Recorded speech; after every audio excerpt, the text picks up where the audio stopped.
నేటికి మంత్రిగా ప్రమాణ స్వీకారం చేసి 1 సంవత్సరం అయింది.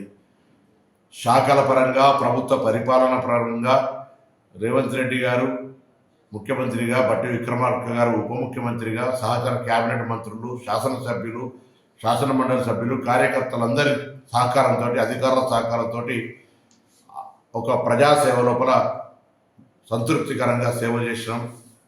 ప్రభుత్వం అనేక చారిత్రాత్మక నిర్ణయాలు తీసుకుంది.